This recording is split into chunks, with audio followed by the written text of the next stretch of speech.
2 microphones, 2 Amandas, and some seriously entertaining tales. I'm Amanda Wedekamp. and I'm Amanda Stanzione. We know stories connect us all. And we realized we have a mountain of stories to share. So buckle up, And brace yourself for a wild ride. because we've got a lot to say and probably too much to share. Amanda, we've talked before about me not being a dog person, right? Yes. Okay, I am a Pepper person. Right. And you know that Pepper is our 13-pound Shih Tzu, and he's darling and adorable, and he is 11 years old this year, okay? He is missing an eye. I was going to say we need to add that detail Right, if you weren't right, going to. right. That's important. Exactly. And how did he lose his eye? Oh, their breed has eye problems. Like, it's kind of one of those things. They're known for eye problems. And he had a hole, like a ulcer in his eye. And it was so bad that it was wild because the vet said, well, you could do surgery, but it would be surgery that he would need around-the-clock care for like close to a year. Oh. He may not even gain his sight back. And she said, really, you'd be doing him a disservice. Whereas if we took his eye, it would only take him about 2 weeks to like get his depth perception back, and it would be a lot easier for him to adapt. So it was a weird, like, oh, let me make this decision, but it was fine. So And it was the right decision. it was the right decision. Now he's on an eye drop and I say an eye drop Yes. for his eye that he has existing, and so we need to do that so he doesn't get the ulcer in his eye. Mm-hmm. So he's got one eye. He is missing quite a few teeth.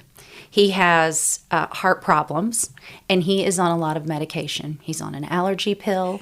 He is on 2 heart meds. I mean, I'm not laughing. I'm just laughing because of all the things we do for our pets. Exactly. And so in addition to the 2 heart meds, he also now is on hydrocodone. I don't know if Oh, okay. they say that hydrocodone doesn't make dogs high. So, Great. So he's on that. So I say all of that because, basically he's living in the retirement community. We're just managing his meds. Yes. So as much as I love him and this darling dog is just getting old and he's got these problems, I am embarrassed to say that I'm a horrible human. I was at the grocery store the other day and I had a lot to do. I was going up and down the aisles. I was under a time constraint. Yeah. I needed to check things off the list and just make things happen. I am going down the aisle past the cheese, and I see, because I remember the cheese is on my left and grape juice is to my right, and I am going down the aisle, and at the very end, I see this lady, and I know she's about to try to sell me something. Okay. And she's holding some treat, something, and I'm thinking, please, please don't try to sell me anything. I don't want to talk to you. And I get to the end of the aisle, and I think if I don't make eye contact with her, she won't say anything. And I'm just going to whip it around and make her right. Well, ma'am, do you have a dog? I panicked, and I didn't want her to sell me anything, so I said, oh, no, he passed. Oh, no. And so how horrible am I? He's already old and actually does have health problems. Right. And here I am killing him off. Yeah, you're like, nope, he's passed. He's passed. Don't sell me right. anything. I mean, and then, to make matters worse, she said, oh, I'm so sorry. Oh, no. And then I kept walking and I thought, I'm a liar. I am a terrible dog mother. I am a terrible dog. I'm a liar. I've said something completely untrue. And he's already sick. Please, please don't let anything happen to him. So I just wanted to out myself and say I did a horrible thing, but I'm not usually a liar. And in the future, I will just let someone sell me something, and then I will just say, I'm not interested. I'm not interested. That is Yes. a better way to do it. I mean, I honestly would have probably said, no, I don't have a dog. And Okay, then well, I you know what, though? You do have a dog, but you Yes. could have lied and said no. Instead, I lied and said he passed. Why? Why was that the first thing I thought of? Oh my goodness. I don't know. Oh my gosh. Sometimes at the checkout, they will say like, ma'am, did you want to donate to childhood cancer? And Yeah. I'm always like, no, I hate cancer. You don't say that. Yes, I do. And they look at me like, well, right. Right. So can you donate? Yes. Oh my gosh, that's so good. And you just look at them with a straight face. Yes. I'm going to try that next time. Yeah, that's a good no, one. I hate cancer. And just to see if they look at me like, well, then wouldn't you want to donate? Yeah. Mm-hmm. This is titled Waterlogged, whoa. And what were we thinking? I love that. I love the inflection in your voice when you give us the title. Because, whoa, you're definitely going to understand. Growing up on a lake, I have many happy memories of boating and lake life. And these are not those. Oh, no good stories? These are not the good stories. Okay. All right, great. I love the not so good stories. They're the best. And these stories have 3 different MayDay Meter levels. Okay. Okay, A so Mayday. Okay. You know, Mayday, Mayday, Yes, I need help. yes. Okay, so the first story is my highest level of Mayday Meter. Okay. My sister and I learned to water ski pretty young. Okay. Okay.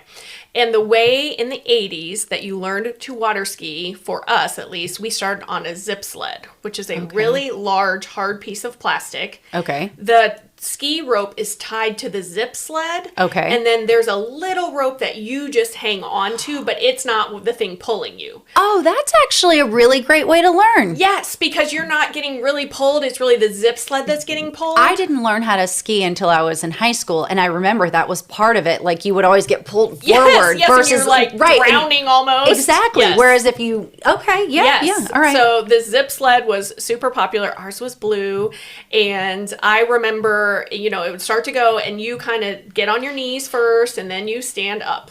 Okay. Okay, so we learned on a zip sled. Tubing was just starting to get popular. However, our family didn't have a tube yet. Okay. And it was almost like this kind of argument on the lake of like, tubing is going to take over. There's not going to be room for skiers. Oh, And, gosh. it was kind of controversial whether or not you had a tube or not. You know what I'd call that? Yeah. Rich people problems. Yes. Tubing, is it going to take over the lake, or are we all going to be able to ski? And I joke that my parents might have been rich, but they didn't give me any of it. That's great. I did enjoy some of the fruits of their labor, for sure. Great point. Great point. So we did not have a tube. Our neighbors, though, had a tube. And we're out on the lake skiing, and we see our neighbors come by, and they have a tube. Now, they were a husband and wife only. Their kids were grown. Okay. And they were like, do you girls want a tube? And my sister and I were like, absolutely. Yes, we're super excited. So I am in lower elementary school, and my sister's probably in upper elementary school. I think I was 7 or 8 at the time. I get my ski jacket on, my life vest, and like tighten those real tight. You can like feel that on, jump in. Was your mom okay with this? Yeah, she was fine with it. Okay. Both parents were excited because they're like, okay, you get a chance to tube. Right. We don't have to buy one. Right. No, that's a good point. So jump in, swim over to the tube, and this is the inner tubes that are kind of still that orangey yellow color. You can probably picture them. Yeah, I can. They have the 2 handles up front. Yes. There's a hole in the middle, so it's not like anywhere to sit, right? Right. And the rope is pulling the tube, obviously. Goodness. Okay, so I get myself up on the tube. I mean, I'm little, but I do it. And the husband and wife, they take off, and like it's going great, and I'm holding on. Well, my head gets stuck in the hole. Stuck? Oh no. Yes. And they're not paying attention. Oh no. So you're supposed to have a spotter as you are tubing. Right. Or skiing. Yes, right? of course. Somebody Somebody's needs to be driving, looking. Yep. And somebody's supposed to be looking. Yes. Well, they're talking to each other. Oh gosh. And I'm underwater, getting dragged.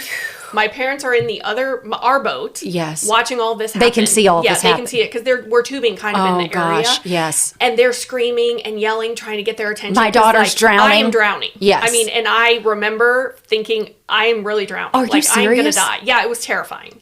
I mean, that gives me goosebumps. I still have goosebumps because it was so scary to me. Oh, so scary. They finally, that would be scary to me right now. Yeah. I mean, I can only imagine. It was really awful and very terrible. My parents finally get their attention, and they stop the boat, and the tube stops, and my head pops right up because the life jacket pulled me up. Yeah. And I am immediately crying. My dad jumps in the water, swims right over to me because he knew. I mean, I was traumatized. Right, of course. Traumatized. Of course. Yeah. And the neighbors kind of laughed it off, and it was kind of awkward because we saw them a couple weeks later, like at a neighborhood picnic, and I mean, I was very frustrated, and also just I didn't know how to feel about them because I was like, I almost died. You weren't paying attention. You didn't act like it was a big deal. Right. And it was always this awkward thing for me because I'm like, you're the adults. You should have been paying attention. Yes. So that was Mayday level tragic. Yes. And definitely I need a Yes. Mayday alert. Do you know, did your parents like continue to be friends with them? Yes, they were friends with them for, Okay. you know, I think in my parents' mind, it was like, this was an accident. Sure. Right. And it wasn't intentional, Right. obviously. But they're not going to let you and Julie back on the tube. Right. We did Yeah. not go tubing with them. And I think it took a lot of years for us to buy a tube. I was going to say, did you ever go tubing again? I did, but I'm always aware of this. Yes. Even today, like when I tube as an adult, I'm always like trying to keep my head up Right. really high and making sure that I don't get caught under it. Yes. It was real scary. Yeah, that definitely sounds scary. So if that's the Mayday, like most tragic, then why did we start with that? Well, because it goes from most tragic to funniest. Okay, got it. Perfect. Yes. So I thought we could either start with the trauma, Right. and end with the humor. Which is good. I think that's better. yeah, for that people. is. That's yes. you leave us on a high note. Yes, Perfect. exactly. So my second story is mid-level Mayday, but personally humiliating. Oh, good. We love Okay. these kind, right? Yes. Okay. So the summer after 6th grade, I'm 12 years old. Okay. I have an amazing babysitting job. Okay. I am babysitting 2 days a week from 6 a.m. to 6 p.m. Oh, wow. That's 12 hours a day. And you're 12? 12. Ooh. The kids I'm babysitting are maybe kindergarten and 2nd grade. Okay. So we're all babies. Right. Yeah, I was basically. going to say for 12 hours, just children looking after children. Yes. And this family, it was a cool time in the business world where they could work 4 10-hour days Oh. and have Fridays off in the summer. Oh, that's cool. But they worked far away, downtown Indianapolis, and so Okay. it took quite some time. So that's why I had to be there at 6, and they would go home around 6. Makes sense. Okay. Yes. One of my dear friends, she did the other 2 days. So Okay. I was like Monday, Wednesday, and she's Tuesday, Thursday. Okay. 12 hours a day. We got paid $22 a day. 22. I mean, that is, child labor. Yes. I mean, that's Yes. that's a violation these days. I mean, $22 an hour, maybe. Yeah. So that was not great pay. That was definitely the 80s. Totally. This family lived on the lake that I grew up on. They were in the prime real estate of the lake, which means you could just start boating immediately, go fast. Oh, they were in a cove where you had to idle all the way out the cove. Yes. Right. So they had like what I would call prime real estate. We were not allowed to take the kids swimming or boating, obviously. I mean, I'm 12, right? Right. You do not need to be in charge of 2 younger children. In the lake where, Oh, bad idea. No, Right. no, absolutely. But they did have a neighborhood pool that we could walk to, and they had a membership, and there were lifeguards. So, Okay. that would be a fun thing that we Right. would do with the kids. Right. Right. Especially if there's lifeguards, then Yes. that's fine. Yes. So, one afternoon, the husband and wife come home a little early, and they're super excited because they're going to go evening skiing. Okay. And they offer to take me as well. Great. So, I call my parents, and I say, hey, I'm going to go skiing with the family I'm babysitting for. I'm not going to use their name. And they're like, great, have fun. So Okay. we go out and go skiing. Now at this time, I am very comfortable on 2 skis, Okay. not comfortable slalom skiing yet. Okay. But And for our listeners, do you Yeah. Oh, yes. slalom skiing? is 1 ski. Right. Okay. And how I had learned to slalom ski is that you start on 2 and then you drop a ski while you're up in skiing position. That's very fancy. Yes. Like you can just drop a ski. Yes, you keep the boot on that ski really loose, Okay. and then you kind of kick it off.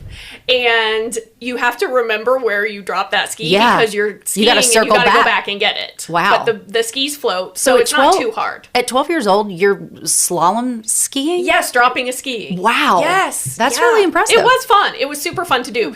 But the real impressive thing would be to get up on 1 ski. Yes. It's very hard. It's still even really hard for me this day.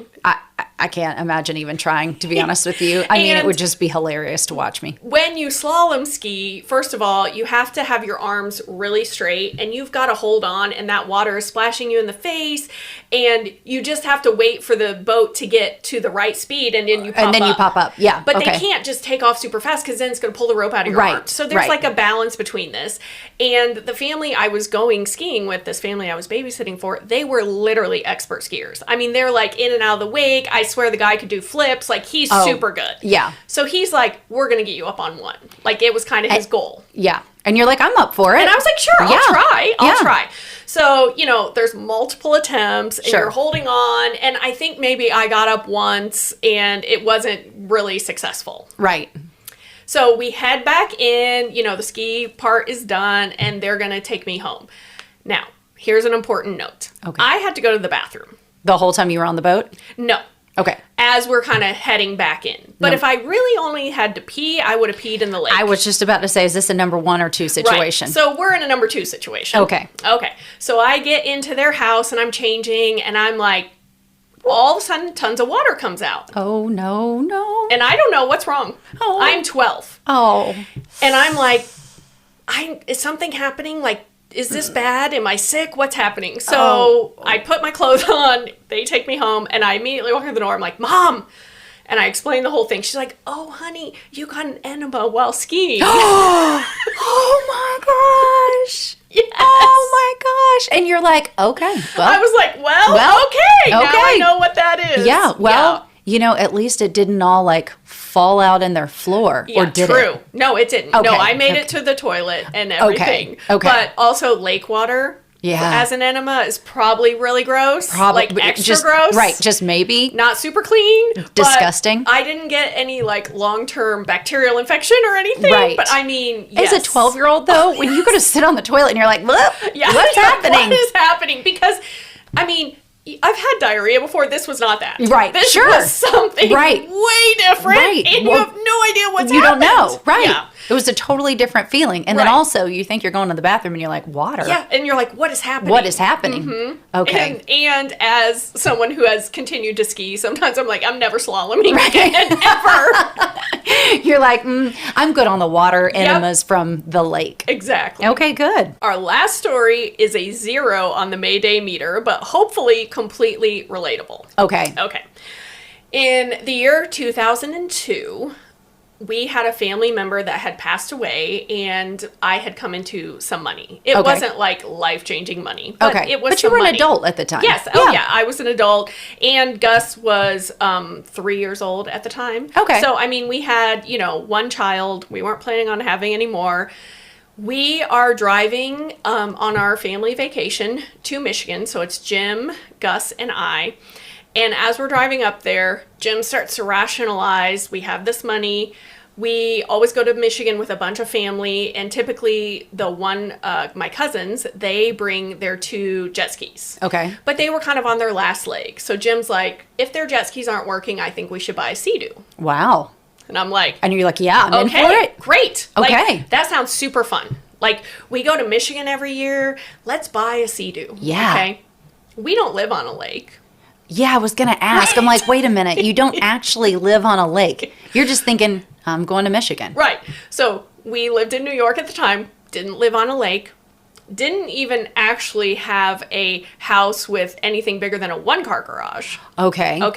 So we have a two cars, 1-car garage. Mm-hmm. And we go to Michigan every year. But that's really the only time we're going to use this Sea-Doo. I was going to ask, do you go to Michigan often or like once a year? Once a year for 1 week. Okay. Mm-hmm. All right. Okay. Mm-hmm. That's when you know, though, you've come into a little bit of money. When you're like, yes, let's buy this Sea-Doo for 1 week out of 1 year. And we have no place to put it. And I think also thinking about it, like, we were 27 and we were making decisions like a 27-year-old. Yes. Not like 2 adults who have a child. Right. Maybe you should be saving this for the future. No, we're like, yeah baby. I'm surprised we didn't go to Vegas. That is a great distinction. We're making decisions like we're 2 27-year-olds. Yes. Not 2 adults with a 3-year-old child. Yes. That's a huge distinction. Yes. So we get to Michigan. The 2 jet skis aren't working. We buy a Sea-Doo. Oh, was your family excited though? Yes, but we are idiots. Right. Well, I mean, yes. Complete idiots. So we buy the Sea-Doo. Of course, you have to buy a trailer. And I'm thinking insurance automatically. Of course. I'm like, it wasn't that much, though, honestly. Okay. I think it was like $89 for the year. It's crazy. Okay. Yeah, okay. So that was good. Have to get a trailer, and we get it licensed in Michigan. Oh, okay. Because, I mean, why not? That's where we're going to use it. But you have to take it back to New York. Yes. Oh, gosh. Yes. This is all ridiculous. And I think Jim's car didn't even have a trailer hitch. So we had to like pay to get that put on. Oh in my Michigan. goodness. Yeah. Oh my goodness. We're idiots. Idiots. So we get the Sea-Doo. I have fun pictures. I'll share them on social. I'll never forget, my mom really wanted to try it, and we had to bring the Sea-Doo up to the dock for her. Oh. And Jim's like, mount the Sea-Doo, Jill. Oh my goodness. And she was able to. She was able to get on the Sea-Doo. So everyone enjoyed it. We drive it home, and I'm just kind of like, oh, okay, what now? Where are we storing this? Right. Number Had you one. not thought about that? I think we were just like, we'll figure it out. Yeah. We're 27. We're spending our money. Right. Idiots. Then we get it home and, Jim decides, well, we do live near the river. And then we have some friends that have houses near the Finger Lakes. Okay. So we ended up going camping with a friend and bringing the Sea-Doo. So now we are ready for this next adventure with the Sea-Doo, right? And we leave our house, turn right, and start down the road, and then we come to a stop sign, and we're going to turn left. Okay. And we turn left, and the Sea-Doo goes straight.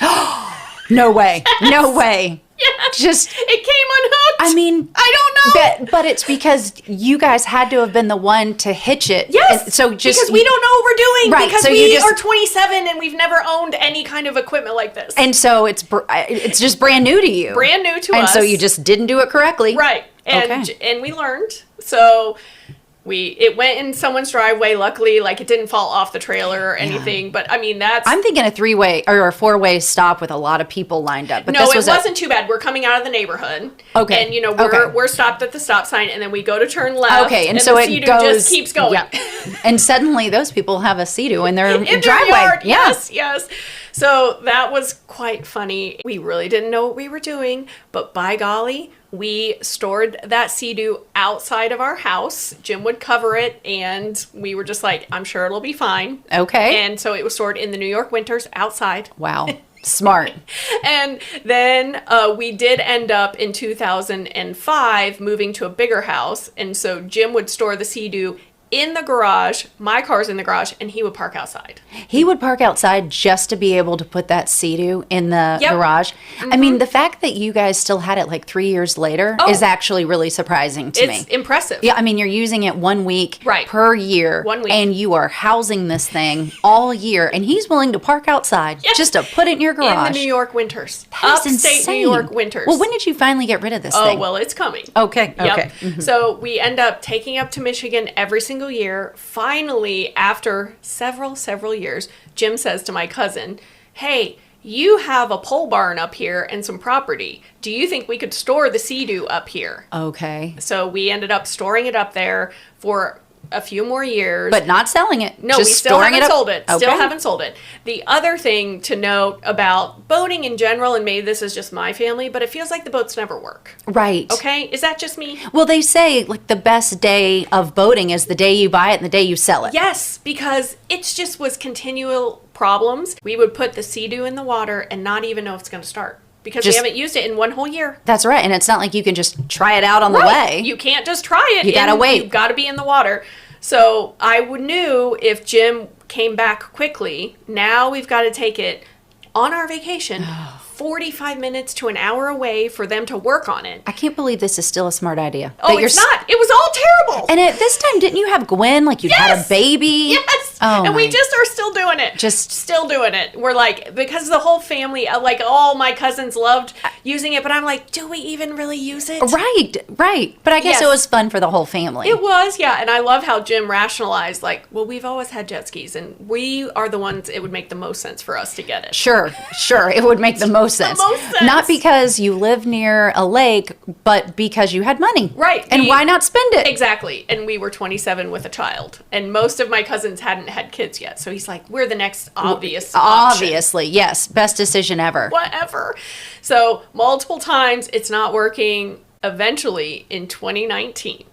So we've had this thing. 2019. Yes. From 2002 to 2019. 17 years you have this Sea-Doo? And we use it 1 week a year, maybe 12 hours a week. Like boats, I guess they're determined how used they are by hours. Okay. So I didn't know not that. very used. Okay. All right. So 17 years old, but not old based on the hours that it was used. Yes. Okay. We end up giving it to our nephew because he actually lives on a lake in Michigan. Great. And so he's been using it or not. We don't know. We were like, this is a gift. Yes. If you want to sell it, we don't care. Right. But we don't want to deal with it anymore. Right. It's been a long time. It's been a long time. Well, then really it wasn't a bad decision then. Well, I mean, 27, we've got some money. Why not? Why not? And luckily, my kids were still able to go to college. So, like, we didn't have to, worry about that. But, it was such a bad decision. And we still laugh about it because I'm like, we are idiots. Right.